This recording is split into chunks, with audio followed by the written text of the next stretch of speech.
So yesterday I bumped into a video that had a sister narrating a story about two young ladies.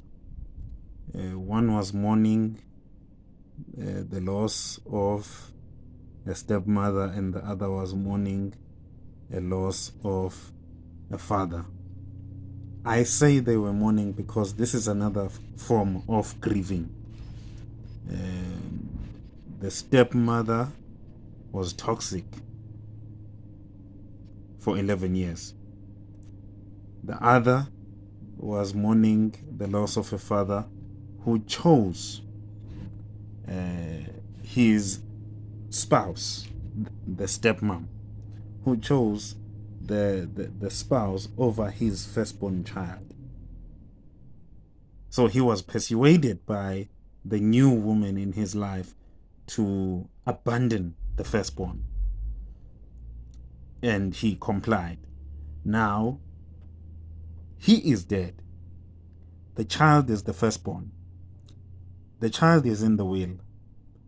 And the child doesn't want to sign anything that has to do with the inheritance. In that way, and it's seemingly that she has also convinced the other siblings not to sign. And they didn't. And now the spouse is pestering this child to sign so that the money may come out. And yeah. And the other, the family, she has receipts about the things that this stepmom that she was living with for 11 years, she has receipts of what she was busy doing. The hypocrisy that runs wild in the family, she has receipts and she is producing them. The point of this video is not to talk about the story or the receipts that I'm talking about, but it is to show that God has a way, an interesting way, of causing you to harvest the fruit of the seeds that you sowed. You may have forgotten, or you may have not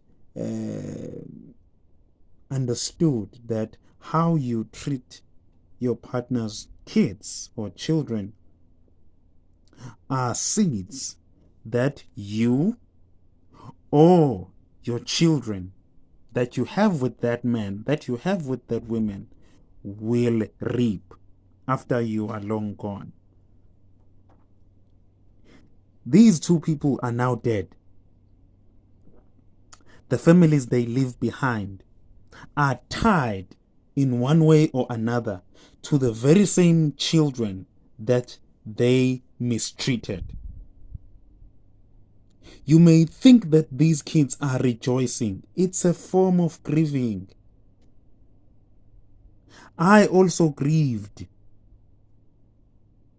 I also grieved the love that I never received from my family. I couldn't care less. I couldn't care less. Because I was grieving the love that I never received from my family. The long and short of this video is to say that, as I said yesterday, be careful of how you treat people. More especially in this context, the children of your partner. Ngoba uNkulunkulu unayo indlela yokukushiya nabo noma ashiye izingane zakho nalowo muntu, and unayo indlela yokubenza babe ngcono bona empilweni kunezingane zakho. And the more you are growing, you are aging rather, they grow to become something that you will need or your children will need tomorrow. Bese kusala ukuthi how you treated them. Don't find yourself having to ask for forgiveness at the time of need. Treat people in a way that you will not need to ask for forgiveness for in the future. When the need that you have, they are the answer to that problem.